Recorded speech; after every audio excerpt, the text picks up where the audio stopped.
Hello guys, welcome back. आज अपने साथ डिस्कस करने जा रहे हैं यूपीपीसीएस 2018 प्री का क्वेश्चन पेपर, जिसमें हम हिस्ट्री के क्वेश्चंस को डिस्कस करेंगे विद आंसर। चलिए स्टार्ट करते हैं। नीचे दो कथन दिए गए हैं, एक को कथन ए तथा दूसरे को कारण आर कहा गया है। कथन ए है, मध्यकाल में संगीत पर संस्कृति में लिखी गई अनेक पुस्तकों का फारसी में अनुवाद किया गया। कारण आर, आरंभिक चिश्ती सूफी संगीत सवाएं जिन्हें समा कहा जाता था के शौकीन थे। ये क्वेश्चन असर्शन रीजनिंग पर बेस्ड क्वेश्चन है। इसमें अगर हम अपना फर्स्ट स्टेटमेंट देखते हैं, मध्यकाल में संगीत पर संस्कृत में लिखी गई अनेक पुस्तकों का फारसी में अनुवाद हुआ, ये स्टेटमेंट हमारा सही होगा। हम लोग जानते हैं कि संस्कृति में लिखी गई कई पुस्तकों का मेडिवल इंडिया में उनका फारसी में अनुवाद किया गया था। बृहद संहिता का फारसी में अनुवाद अजीज शम्स पा ने किया। सुल्तान सिकंदर लोदी ने भी फारसी को समृद्ध करने की दृष्टि से कई भारतीय ग्रंथों का अनुवाद फारसी में कराया। आयुर्वेद की ढेर सारी किताबों का अनुवाद संस्कृत से फारसी में हुआ। योग विद्या पर लिखी गई कई किताबों का अनुवाद, रामायण, महाभारत, अथर्ववेद, भागवत गीता जैसे सब प्रसिद्ध धार्मिक ग्रंथों का फारसी में अनुवाद मुगल शासनकाल में हुआ। तो इस तरह हमारा ये स्टेटमेंट सही होगा। स्टेटमेंट बी को देखते हैं। आरंभिक चिश्ती सूफी संत संगीत सवाएं जिन्हें समा कहा जाता था के शौकीन थे, ये स्टेटमेंट भी हमारा राइट होगा। सूफीज्म ने संगीत का एक माध्यम माना गया ईश्वर से जुड़ने का, हमारा ये स्टेटमेंट का रीजन भी सही है। अब आते हैं हम अपने ऑप्शंस पर। कथन ए तथा कारण आर दोनों सही है तथा कारण आर कथन ए की सही व्याख्या है। दोनों स्टेटमेंट सही हैं, लेकिन सूफी संत सभा करते थे इसलिए बुक्स का ट्रांसलेशन हुआ, ये सही नहीं है। या हम यहाँ ये कह सकते हैं कि ये एप्रोप्रिएट आंसर नहीं है, तो ये ऑप्शन हमारा गलत होगा। आते हैं बी ऑप्शन पर। कथन ए तथा कारण आर दोनों सही हैं, किंतु कारण आर कथन ए की व्याख्या नहीं है। ये ऑप्शन हमारा सही होगा, क्योंकि स्टेटमेंट दोनों सही हैं, लेकिन कारण स्टेटमेंट का सही व्याख्या नहीं करता है। ऑप्शन सी, कथन ए सही है किंतु कारण आर गलत है, ये ऑप्शन हमारा गलत होगा। ऑप्शन डी, कथन ए गलत है किंतु कारण आर सही है, ये ऑप्शन भी हमारा गलत होगा। इस तरह हमारे यहाँ राइट आंसर होगा option B. Next question. Pushyamitra Singh द्वारा 2 अश्वमेध यज्ञ किए जाने के बारे में जानकारी किस अभिलेख से मिलती है? आपके ऑप्शन हैं सारनाथ लेख, बेसनगर लेख, अयोध्या लेख, हाथी गुम्फा लेख। इस क्वेश्चन का राइट आंसर है अयोध्या लेख। पुष्पमित्र शुंग ने मौर्य वंश के अंतिम राजा वैद्यरथ को पराजित कर राजगद्दी पर अपना अधिकार कर लिया। वह जन्म से ब्राह्मण और कर्म से क्षत्रिय था। पुष्पमित्र शुंग ने 2 बार अश्वमेध यज्ञ कराए, जिसकी जानकारी अयोध्या अभिलेख से मिलती है। Next question. मध्यकालीन भारत के ऐतिहासिक स्त्रोतों में चकला शब्द का प्रयोग हुआ है। आपके ऑप्शन हैं परगना के समानार्थी था, सरकार के समानार्थी था, सूबा और परगना के बीच की क्षेत्रीय इकाई था, लेकिन सरकार के समानार्थी नहीं था। उपरोक्त में से कोई नहीं, और हमारे इस क्वेश्चन का राइट आंसर होगा सूबा और परगना के बीच की क्षेत्रीय इकाई था, लेकिन सरकार के समानार्थी नहीं था। Chakla word is related to administration. Murshid Quli ने एडमिनिस्ट्रेशन में बहुत से बदलाव किए। इसमें गवर्नमेंट, जो कि सरकारों को समाप्त कर 14 सरकार होती थी, 3 चकलाओं में कंसोलिडेट किया। चकला बेसिकली रेवेन्यू सिस्टम होता था, जो कि सूबा और परगना के बीच एक क्षेत्रीय इकाई का काम करता था। इस तरह हमारे यहाँ राइट ऑप्शन होगा ऑप्शन सी। आते नेक्स्ट क्वेश्चन पर। सुरक्षा के लिए मराठों के राजस्व के दारों को किस नाम से जाना जाता है? आपके ऑप्शन है सरदेशमुखी, चौथ, अब्बाब, जमादानी, और हमारा इस क्वेश्चन का राइट आंसर है चौथ। क्वेश्चन बहुत इजी पूछा गया है। मराठा राज्य अपने पड़ोस के राज्यों से चौथ वसूलते थे और उनके बदले उन्हें सुरक्षा प्रदान करते थे। चौथ 1/4 या 25% पड़ोस की राशि लिया जाता था और उनके बदले उन्हें सुरक्षा प्रदान की जाती थी। तो इस तरह हमारे यहाँ राइट आंसर होगा option B. Next question. Delhi में पुराना किला के सामने खैरुल मंजिल नामक मस्जिद का निर्माण किसने करवाया था? आपके ऑप्शन हैं हमीदा बानो बेगम, सलीमा सुल्तान, जीजी अंगा, माहमा अनगा, और इस क्वेश्चन का राइट आंसर है माहम अनगा। खैरुल मंजिल का निर्माण माहम अनगा के द्वारा कराया गया था। माहम अनगा ये अकबर की केयर टेकर मदर थी। बाकी सारे ऑप्शंस में गलत होंगे। आते हैं अपने नेक्स्ट क्वेश्चन पर। निम्नलिखित युगों में से कौन सही सुमेलित नहीं है? आपके ऑप्शंस हैं संबलपुर, सुरेंद्र शाही, गंजाम, राधा कृष्ण दंड सेना, कश्मीर गुलाब सिंह, लखनऊ लियाकत अली। और हमारे इस क्वेश्चन का राइट आंसर होगा लखनऊ लियाकत अली। लखनऊ में क्रांति का नेतृत्व बेगम हजरत महल के द्वारा किया गया था। ऑप्शंस में अगर हम देखें तो संबलपुर सुरेंद्र शाही। संबलपुर उड़ीसा में है। संबलपुर को लॉर्ड डलहौजी के द्वारा डॉक्ट्रिन ऑफ लैप्सेस की नीति के अनुसार विलय कर लिया गया था। यहाँ सुरेंद्र शाही के द्वारा नेतृत्व किया गया था। आते हैं नेक्स्ट ऑप्शन पर गंजाम। ये ऑप्शन भी हमारा राइट होगा। ये राजा कृष्ण दंड सेना के द्वारा यहाँ नेतृत्व किया गया था। कश्मीर, ये ऑप्शन भी हमारा सही है। गुलाब सिंह, ऑप्शन डी हमारा गलत होगा। लखनऊ में लियाकत अली ने नहीं, बेगम हजरत महल के द्वारा नेतृत्व किया गया था। नेक्स्ट क्वेश्चन, निम्नलिखित युगों में से कौन सही सुमेलित नहीं है? आते हैं रियासत और शासक। देवगिरी शंकरदेव, वारंगल रामचंद्र देव, होयसल बीरबल, मदुरा वीर पांडे।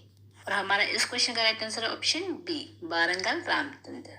ऑप्शंस में अगर हम देखें तो देवगिरी में शासक शंकर देव थे।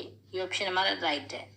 ऑप्शन बी, ये ऑप्शन हमारा रॉन्ग होगा क्योंकि वारंगल में काकतीय वंश का शासन था और यहाँ प्रताप रुद्रदेव शासक थे। ऑप्शन सी पे आते हैं होयसल बीरबल, ये सही उत्तर है। मदुरा वीर पांडे, ये भी हमारा सही ऑप्शन है। तो इस तरह हमारे यहाँ राइट ऑप्शन होगा ऑप्शन बी। आते हैं अपने नेक्स्ट क्वेश्चन पर। निम्नलिखित को कालानुक्रम में व्यवस्थित कीजिए और नीचे दिए गए कूट को सही उत्तर का चयन कीजिए। आपके ऑप्शंस हैं मोहम्मद शाह, जहांदर शाह, आलिमगढ़ द्वितीय, अहमद शाह। चलिए देखते हैं इसमें राइट आंसर क्या होगा। उत्तर मुगल काल में पहला शासन जहांदर शाह था। इसमें हमारा राइट आंसर होगा ऑप्शन BADC। जहांदर शाह के बाद मोहम्मद शाह, उसके बाद अहमद शाह और उसके बाद आलमगीर द्वितीय शासक बना। हमारा यहाँ राइट ऑप्शन होता है ऑप्शन BADC। बढ़ते हैं अपने नेक्स्ट क्वेश्चन की ओर। नीचे दो कथन दिए गए हैं जिसमें कथन को कथन A तथा दूसरे कथन को कथन R कहा गया है। आते अपने कथन पर। कथन A, भारत पर तुर्की आक्रमण सफल हुए, कारण उत्तर भारत में राजनीतिक एकता नहीं थी। नीचे दिए कूटों में सही उत्तर का चयन कीजिए। ऑप्शंस में देखेंगे। कथन A, भारत पर तुर्की आक्रमण सफल हुए। स्टेटमेंट A हमारा राइट होगा। महमूद गजनवी मोहम्मद गौरी के द्वारा आक्रमण हुए थे जो कि तुर्की थे। मोहम्मद गजनी ने भारत पर 17 बार आक्रमण किया। मोहम्मद गौरी ने भी भारत पर आक्रमण कर पृथ्वीराज चौहान को पराजित किया। इस तरह ये ऑप्शन राइट हो जाता है। आते हुए स्टेटमेंट बी पर। उत्तर भारत में राजनीतिक एकता नहीं थी। ये स्टेटमेंट भी हमारा राइट है। ऑप्शंस में अगर हम देखें तो ऑप्शन ए, कथन ए तथा कारण आर दोनों सही हैं तथा कारण आर कथन ए की सही व्याख्या करता है।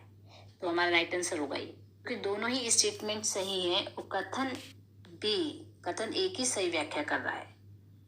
नेक्स्ट क्वेश्चन, निम्नलिखित में से कौन शुक्ल यजुर्वेद की संहिता है? आपके ऑप्शन हैं वाजस्नेमी, मैत्रायणी, तैत्तिरीय, काठक। और इस क्वेश्चन का राइट आंसर है वाजस्नेमी। यजुर्वेद दो पक्ष में डिवाइडेड है, शुक्ल पक्ष और एक कृष्ण पक्ष। शुक्ल यजुर्वेद शुक्ल पक्ष से संबंधित होता है और कृष्ण यजुर्वेद कृष्ण पक्ष से संबंधित। शुक्ल यजुर्वेद को वाजस्नेमी भी कहा जाता है। नेक्स्ट क्वेश्चन, निम्नलिखित मंदिरों को कालानुक्रम में व्यवस्थित कीजिए और नीचे दिए कूटों में से सही उत्तर चुनिए। भद्रनाथ मंदिर, गंगे कोंड चोलपुरम मंदिर, महाबलीपुरम का तटीय मंदिर, सप्त पगोड़ा मंदिर। ये मंदिर पल्लव और चोलों से रिलेटेड है। इसमें हम देखेंगे सबसे पहले सप्त पगोड़ा मंदिर जो कि नरसिंह वर्मन ने इसका निर्माण कराया था। उसके बाद आते हैं महाबलीपुरम का तटीय मंदिर, इसका निर्माण नरसिंह वर्मन द्वितीय के द्वारा कराया गया था। उसके बाद भद्रेश्वर मंदिर जिसका कि निर्माण राजराज द्वितीय ने कराया था। और अंत में आते हैं गंगे कोंड चोलपुरम मंदिर, जिसका निर्माण राजेंद्र चोल के द्वारा कराया गया था। तो इस तरह हमारे यहाँ राइट ऑप्शन होगा ऑप्शन डी, तप्पागौड़ा मंदिर, उसके बाद महाबलीपुरम, उसके बाद बेहद्रथ, उसके बाद गंगेकोंड चोलपुरम मंदिर का निर्माण हुआ। बढ़ते हैं अपने नेक्स्ट क्वेश्चन पर। हाथी गुम्फा का अभिलेख किस शासक के विषय में जानकारी का स्रोत है? आपके ऑप्शन हैं खारवेल, अशोक, हर्षवर्धन, कनिष्क। ऑप्शन बहुत इजी पूछा गया है, इसमें कुछ सोचने वाला है नहीं। खारवेल का हाथी गुम्फा अभिलेख हमारे यहाँ राइट आंसर होगा option A, Kharavela. Next question, नीचे दो कथन दिए गए हैं, एक को कथन ए तथा दूसरे को कारण आर कहा गया है। कथन ए, 1946 में मुस्लिम लीग ने कैबिनेट मिशन प्लान के लिए दी गई अपनी स्वीकृति वापस ले ली थी। कारण आर, 1946 में गठित अंतरिम सरकार ने मुस्लिम लीग शामिल हुई। नीचे दिए कूटों में सही उत्तर चुनिए। ऑप्शन है कथन ए तथा कारण आर दोनों सही हैं तथा कारण आर कथन ए का सही व्याख्या है। कथन ए तथा कारण आर दोनों सही हैं, परंतु कारण आर कथन ए की व्याख्या नहीं करता। कथन ए सही है परंतु कारण आर गलत है। कथन ए गलत है परंतु कारण आर सही है। और हमारे इस क्वेश्चन का राइट आंसर है ऑप्शन बी, क्योंकि स्टेटमेंट ए और बी दोनों ही सही है, लेकिन ऑप्शन बी ऑप्शन ए की सही व्याख्या नहीं करता है। इस तरह हमारे यहाँ क्वेश्चन ऑप्शन राइट होगा ऑप्शन बी। बढ़ते हैं अपने नेक्स्ट क्वेश्चन पर। निम्नलिखित में से किन स्थानों मध्यपाषाण काल में पशुपालन के प्रमाण मिलते हैं? आपके ऑप्शन है औंधे, बोरी, बागोर, लखनिया। और हमारे इस क्वेश्चन का राइट आंसर है बागोर। मध्यपाषाण काल में पशुपालन के प्रमाण बागोर में मिले हैं। नेक्स्ट क्वेश्चन, निम्नलिखित युगों में कौन सही सुमेलित नहीं है? आपके ऑप्शन है अदीना मस्जिद मांडू में, लाल दरवाजा मस्जिद जौनपुर में, दाखिल दरवाजा गौड़ में, तीन दरवाजा अहमदाबाद में। और हमारा इस क्वेश्चन का राइट आंसर है ऑप्शन ए, अदीना मस्जिद मांडू में नहीं है, ये पांडुआ बंगाल में है। लाल दरवाजा मस्जिद जौनपुर में है, ये हमारा ऑप्शन राइट है। दाखिल दरवाजा गौड़ में है, ये ऑप्शन भी हमारा राइट है। तीन दरवाजा अहमदाबाद में है, ये ऑप्शन भी राइट है। तो यहाँ जो सही सुमेलित नहीं है वो ऑप्शन होगा अदीना मस्जिद मांडू में। बढ़ते हैं अपने नेक्स्ट क्वेश्चन पर। निम्नलिखित युग्मों में कौन सही सुमेलित नहीं है? आपके ऑप्शन हैं ध्रुवदास भगत नामावली, नावादास भक्तमाल, रसखान रसिक प्रिय, उस्मान चित्रावली। और इस क्वेश्चन का हमारा राइट आंसर है रसखान रसिक प्रिय। रसखान ने रचनावली की रचना की थी, रसिक प्रिय के रचयिता नहीं थे। ऑप्शंस में अगर हम देखें तो ध्रुवदास भगत नामावली, ये ऑप्शन हमारा राइट है। नावादास भक्तामल, ये ऑप्शन भी सही है। उस्मान चित्रावली, ये भी हमारा राइट आंसर है। जो यहाँ सही सुमेलित नहीं है वो है रसखान रसिक प्रिय। बढ़ते हैं अपने नेक्स्ट क्वेश्चन की ओर। निम्नलिखित घटनाओं को कालानुक्रम अनुसार व्यवस्थित कीजिए और नीचे दिए कूट से सही उत्तर का चयन कीजिए। हंटर आयोग, सैडलर आयोग, वुड का घोषणा पत्र, सर्जेंट आयोग। हमें यहाँ इन ऑप्शंस को क्रोनॉलॉजिकल ऑर्डर में अरेंज करना है। पहले हम देखते हैं, सबसे पहले आता है वुड का डिस्पैचर, वुड का घोषणा पत्र जो कि 1854 में। उसके बाद हंटर आयोग जो कि 1882 में। सैडलर आयोग 1970 से 1919 के बीच आया था। लास्ट आता है सर्जेंट योजना जो कि 1944। तो इस तरह हमारा ऑप्शन होगा ऑप्शन डी, CABD। वुड का घोषणा पत्र, उसके बाद हंटर आयोग, उसके बाद सैडलर आयोग, लास्ट में सर्जेंट योजना। नेक्स्ट क्वेश्चन, निम्नलिखित नेताओं में किसने क्रांतिकारी संगठन अभिनव भारत समाज की स्थापना की? आपके ऑप्शन है भगत सिंह, विनायक दामोदर सावरकर, वालेंद्र कुमार घोष, पुलिन बिहारी। और हमारा इस क्वेश्चन का राइट आंसर है विनायक दामोदर सावरकर। नेक्स्ट क्वेश्चन, निम्नलिखित युगों में कौन सही सुमेलित नहीं है? आपके ऑप्शन हैं संथाल 1855, कोल 1831, खासी 1829, अहोम 1815। और हमारे इस क्वेश्चन का राइट आंसर है अहोम 1815, क्योंकि अहोम विद्रोह 1850 में ना होकर 1828 में हुआ था। तो ये हमारा ऑप्शन गलत है। ऑप्शंस में अगर हम देखें तो ऑप्शन ए संथाल 1855 ये राइट ऑप्शन हुआ, क्योंकि संथाल विद्रोह 1855 से 1856 के बीच छोटा नागपुर पठार में सीधू और कान्हू के द्वारा किया गया था। ऑप्शन बी कोल 1831 ये ऑप्शन भी हमारा राइट हुआ, क्योंकि कोल विद्रोह 1831 में बुद्धो भगत और गंगा नारायण के द्वारा छोटा नागपुर पठार पर किया था। ऑप्शन सी खासी विद्रोह 1829 ये ऑप्शन भी हमारा राइट है। खासी विद्रोह 1829 में हुआ था, जो कि मेघालय क्षेत्र में हुआ था और जिसका नेतृत्व तीरथ सिंह ने किया था। तो इस तरह हमारा जो सही सुमेलित नहीं है वो है अहोम 1850। बढ़ते हैं अपने अगले प्रश्न पर। सूची 1 को सूची 2 से सुमेलित कीजिए। नीचे दिए कूट में सही उत्तर का चयन कीजिए। सूची 1 दक्षिण भारत के समुद्रगुप्त के समकालीन नरेश। सूची 2 उनके राज्य धनंजय, अवमुक्त, नीलराज, कंची, उग्रसेन, कुस्तलपुर, विष्णुगोपा, पालक्का। ऑप्शंस में अगर हम देखें तो धनंजय कुस्तलपुर के राजा थे, नीलराज पालक्का के नरेश थे, उग्रसेन अवमुक्त के नरेश थे और विष्णुगोपा कंची के नरेश थे। इस तरह हमारा राइट आंसर होगा ऑप्शन सी। बढ़ते हैं अपने नेक्स्ट क्वेश्चन पे। निम्न में से सिंधु सभ्यता से संबंधित कौन सा केंद्र उत्तर प्रदेश में स्थित है? नीचे दिए कूट में सही उत्तर का चयन कीजिए। First Kalibangan, second Lothal, third Alamgirpur, fourth Hulas. Options में अगर हम देखें तो कालीबंगा राजस्थान में है, ये उत्तर प्रदेश में नहीं है, तो इस तरह हमारा ये ऑप्शन रॉन्ग हो गया। ऑप्शन 2 लोथल, लोथल गुजरात में है, ये भी उत्तर प्रदेश में नहीं है, ये भी रॉन्ग हो गया। आलमगीरपुर, आलमगीरपुर ये उत्तर प्रदेश में है, ये ऑप्शन हमारा सही होगा। हुलास, हुलास भी उत्तर प्रदेश में है, ये भी सही होगा। ऑप्शंस में अगर हम देखें तो ऑप्शन हमारा होगा ऑप्शन डी। राइट ऑप्शन होगा हमारा ऑप्शन डी, अलीगमपुर और हुलास। आते हैं अपने नेक्स्ट क्वेश्चन पर। निम्न में से कौन सी संस्था विदेशी व्यापार से संबंधित थी? आपके ऑप्शन है श्रेणी, नगरम, नानादेशी, मणिग्राम।